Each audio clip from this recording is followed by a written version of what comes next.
conference in 2007 that the Australian Labor Party honoured Gough and Margaret Whitlam with life membership. In 2009, we bestowed the same tribute on the great Bob Hawke. And today it is my privilege to propose that this conference honour three remarkable Labor Prime Ministers with life membership.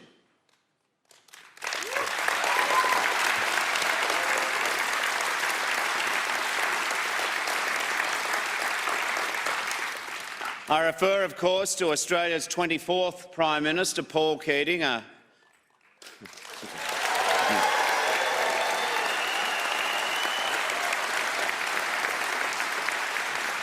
he sends his regards to you two today, and he was a leader and a reformer of courage and imagination, a hero of the true believers. I refer also to Australia's 27th Prime Minister, Julia Gillard.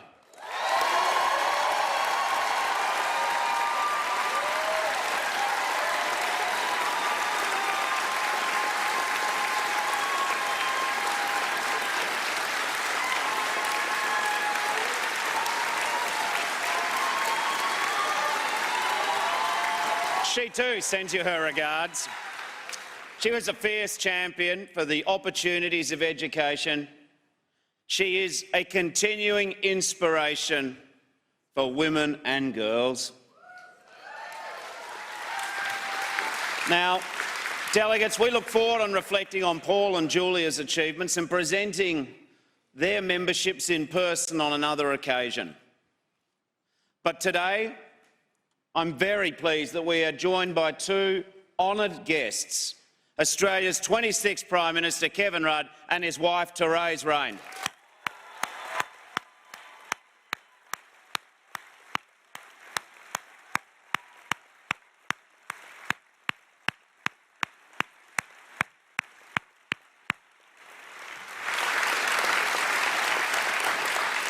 Kevin, you led Labor back into government after 11 and a half years in the wilderness. You signed Kyoto and abolished work choices.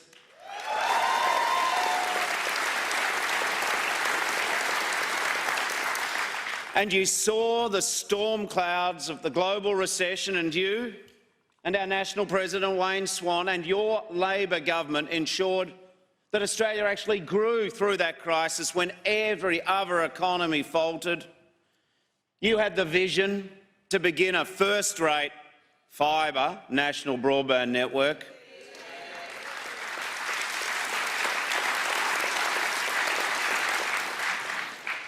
Your government had the Labor values to deliver record investments in affordable housing, in public hospitals, and the single biggest increase in the age pension, lifting 1 million pensioners out of poverty.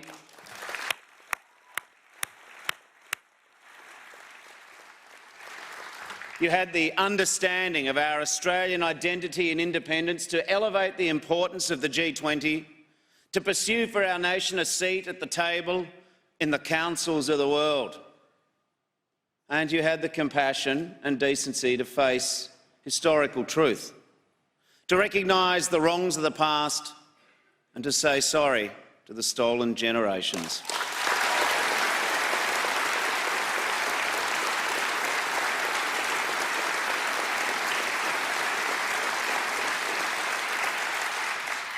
And while we were defeated at the 2013 election, it was your campaigning skills that ensured that we entered opposition as a strong and viable electoral fighting force. And the reforms you made to our party rules that year in Balmain have helped instil such stability and unity and purpose in our team. Kevin, today we are proud to honour your nation-building contribution to the Australian story and your Labor legacy. Delegates, none of us who are called to serve in public life could do what we do without the patience, the support, the love, the forbearance of our families and our partners. Therese, you and Kevin and your children know that the cares and burdens of high office take hidden price, the toll it can take on a family.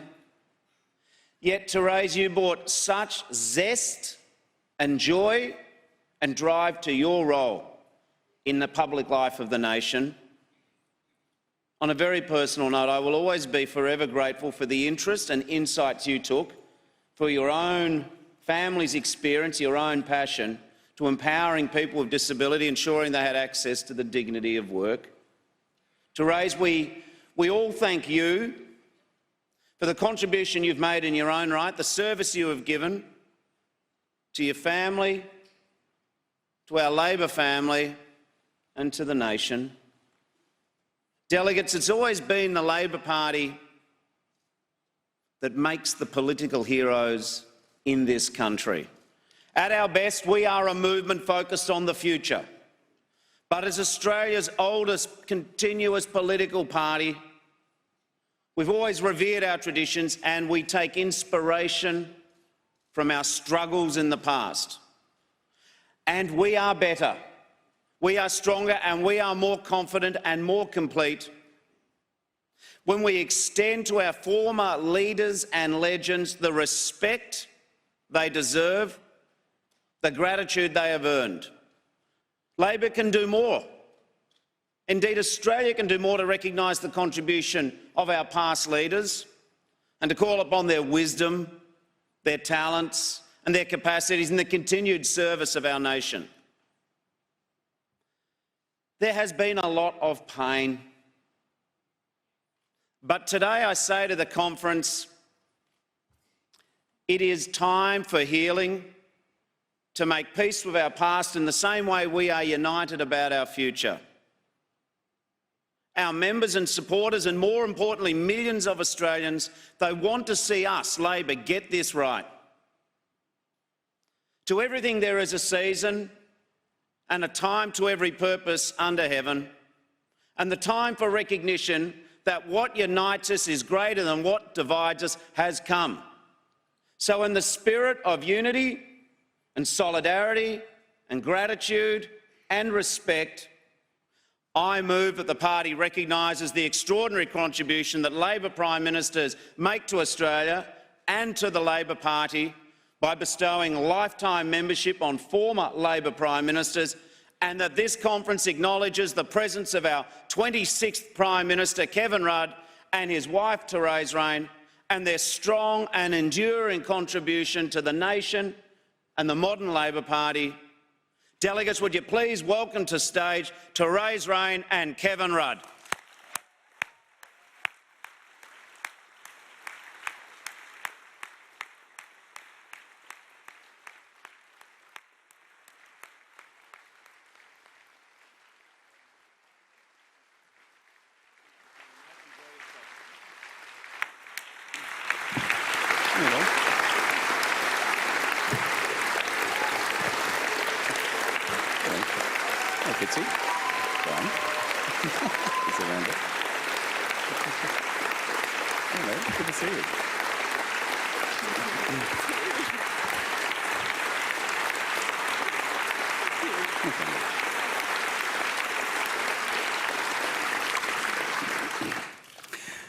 Well, Bill, I never thought I'd come to a Labor Party conference to hear the Book of Ecclesiastes quoted.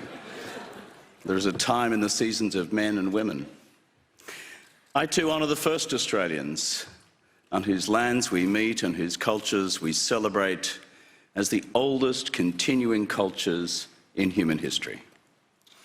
You know, it was a good thing that one of the first acts of our government was to deliver a national apology. Just as it will be a good thing for the next Australian Labor government to resume the hard business of national reconciliation.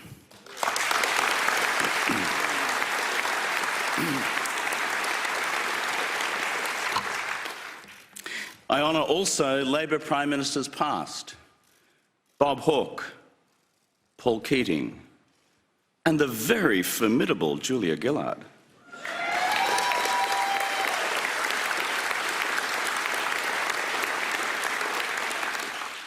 and their contributions to our party and to our nation. Just as I honour also the next Labor Prime Minister of Australia, Bill Shorten.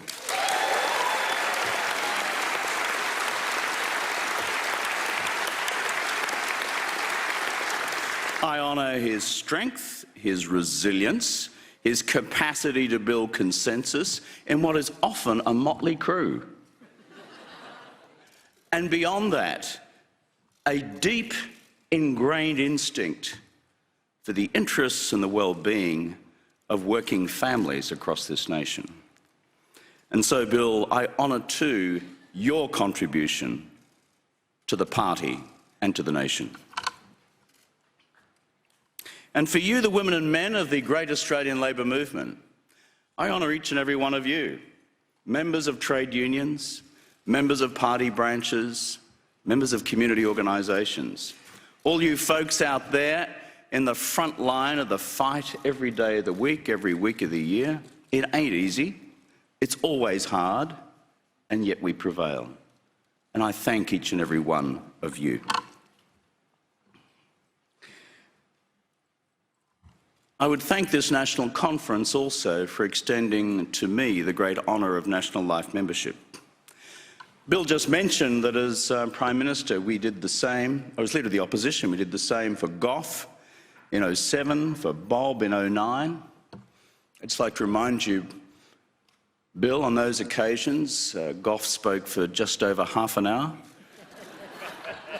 Bob nearly went the full hour. And so just settle back and relax, each and every one of you. But as is mandatory to say on these occasions, in the political classics, I intend to be brief. Although I'll need every element of programmatic specificity within my bones to ensure that I am brief. Friends, my mum and dad were poor people. Grew up on a farm. Never went to anything that looked faintly like a high school. And I remember when my dad died, my mother actually began to fret that this bookish, sickly kid of hers, the runt of the litter, that's me, would ever make it to university, that she couldn't afford it. And then came Gough. Then came Gough.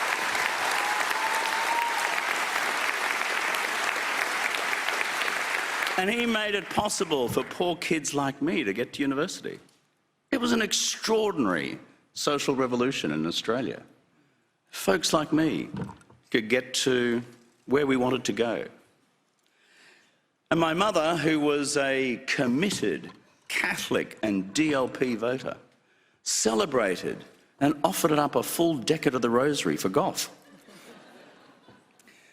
As Prime Minister, I later mentioned this story to Gough, to which his immortal reply was, "Comrade, it simply added further lustre to my existing aura." We love him, and we love him still. So my life since then, friends, has been just the simple business of how do you pay it back? We've been the beneficiaries of so many things for those who have come before us. How do we pay it forward? That's the business of our movement. And so that's why 37 years ago, I joined this party. That's why 30 years ago, together with Wayne Swan, we went to work with a young bloke in Queensland called Wayne Goss, because we thought we just might have half a chance of turning around that significant slice of the Federation and bringing it back to the mainstream of Australian national life. And Goss did that. And that's why 20 years ago, I had the audacity to stick up my hand and ask to be pre-selected and elected as a member of this Parliament, and the rest is history. Friends, Bill has just said, in the history of every political party, there is a time for healing. And for us to fully grasp the future, we have to put to bed the disagreements of the past. And for us, that time has well and truly come. That's why I'm here. You know, we've had our occasional disagreements, just here and there, at the margins. But you know something? We've all written our bit, and I just have a simple suggestion. Let's let history be the judge of these things. And I base that also on a pretty simple view that the values which unite us as a labour movement, as a Labour Party and as a trade union movement are infinitely broader and bigger and greater than any single ambition which may individually divide us from time to time. Because we are Labour.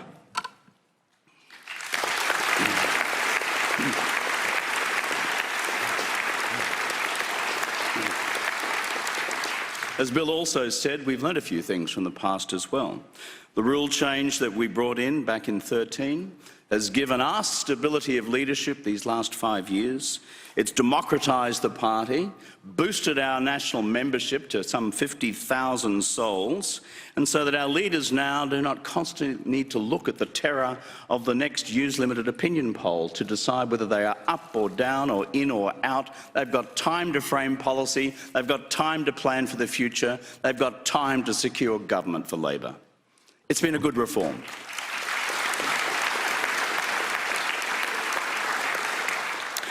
And while we've been doing that, the great party of Menzies has degenerated into a three-ring circus. I mean, for God's sake, it's been unbelievable, even looking at it from the distance of New York. I'm now honorary secretary of the New York branch. I just made that up, actually. Yeah. And so you've still got Abbott wanting to go the biff. Nothing changes. You've got Malcolm, who says he's not a miserable ghost. By God, he's doing a great impersonation of being one. You've got Lurch, Peter Dutton. I've got to say, Swanee reminds me of sort of that whole generation of Queensland coppers in the days of Bjelke Petersen, as if nothing happened in the last 35 years. Then you've got, of course, little Joshy, for whom hope springs eternal. But then you've got the bloke, the current bloke, and yes, I'm sorry, Julie B, they all are blokes, every one of them, who seems to take his vision of leadership as being the Trump vision, which is how do we go as far right as possible? How else can you explain this lunatic decision on Jerusalem? So, you know, folks, we've actually learned something as a movement. We learned a lot in our guts, in our spirit, and in the changes that we've made, and the deep lessons that we have drawn. And the other mob have become a rabble. There's a reason for all that, ultimately, which is that we are united by a decent set of values. You know, if it wasn't for the great Australian trade union movement, do you think the concept of the fair go would ever been etched so deeply into the Australian soul? If you read the 19th century history of Australia, there's no talk of a fair go. We, this movement, imbibed it and then injected it into the veins of the country. That's why we have this slogan, a fair go for all.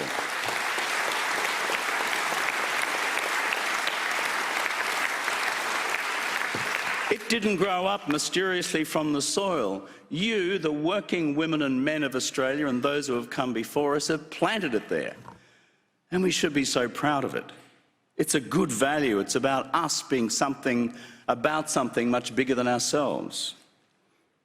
And it does stand in such huge contrast with the other mob and their three great enduring conservative values of me, myself, and I.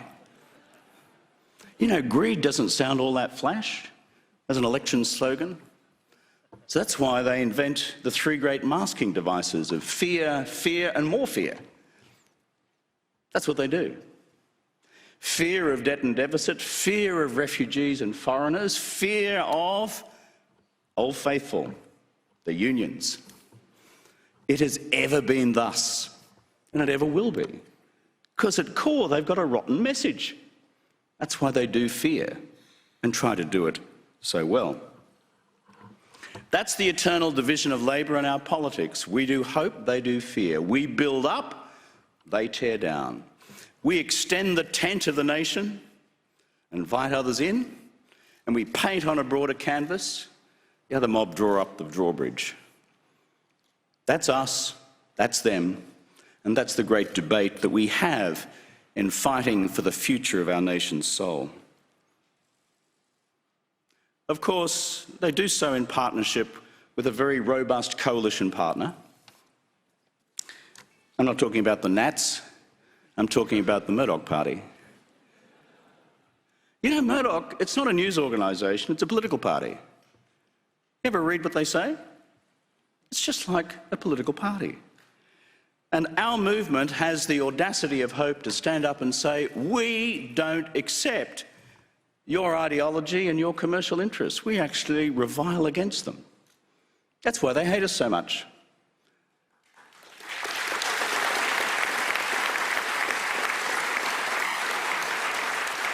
That's why they hooked into Bill. That's why they hooked into Julia. That's why they hooked into me. That's why they hooked into Paul. That's why they hooked into Bob. Because we represent a threat to their core commercial and ideological interests.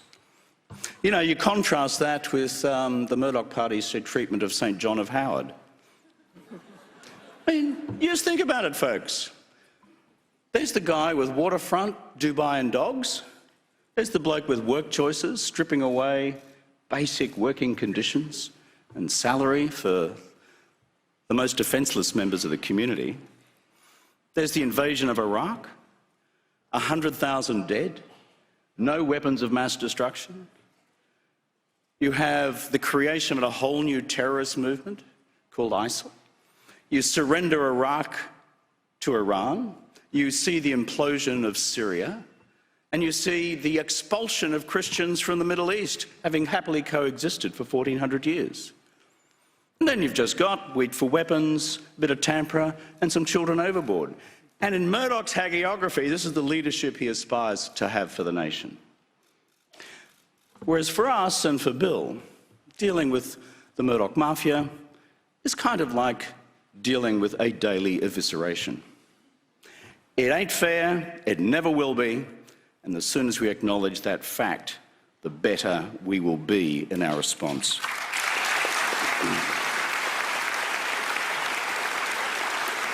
That's the simple message I have for Rupert Murdoch as Citizen Rudd is this.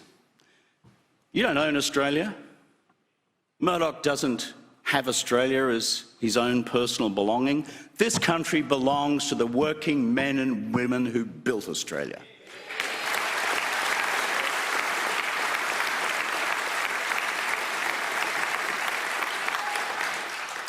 Finally, for the young people here today, can I just say this? Take heart. If you're feeling a bit discouraged by politics from time to time, hook into it, even harder. If politics is your vocation, go for it.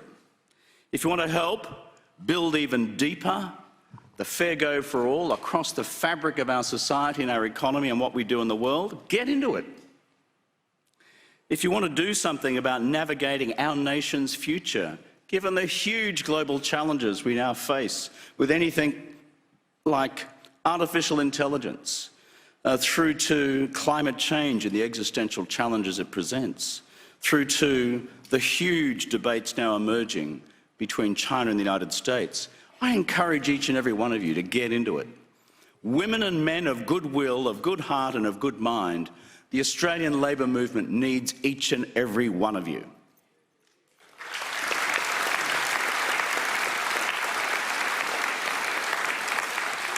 Bill, as you go into the next election, I've got to say, you've got a terrific team. And as I see all these folks sitting in front of me, I mean, it's an extraordinary bunch. You've got Albo and Chris and Penny and Peter and Richard. You know, you've got a good mob. It's Tanya, you've got a great mob. Person for person, have you ever put them up against the other mob? There's an extraordinary team of people you've got here. And so I have every confidence that, Bill, you'll be taking this team to form the next Labor government of Australia.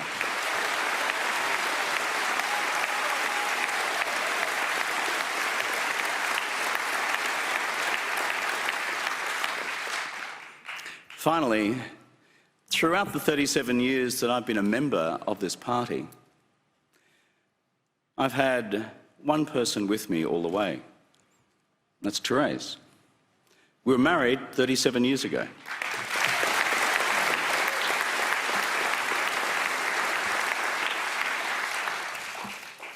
And it's been a journey. And on the highs and the lows, she's been with me all the way. A woman of extraordinary strength, ability, and of great compassion. People with disabilities, Indigenous literacy, creating jobs for thousands of Australians through the businesses that she built, and millions of opportunities around the world through the global business she built for people to find work, for women in Saudi Arabia, before anyone ever talked about the possibility.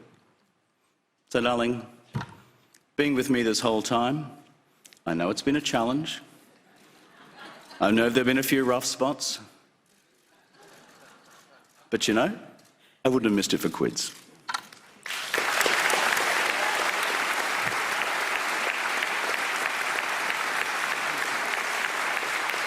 So friends, delegates one and all, let's get on with the core business of Labor. Let's win this election and let's bring fairness and decency back into the halls of power in the Commonwealth of Australia. I thank you.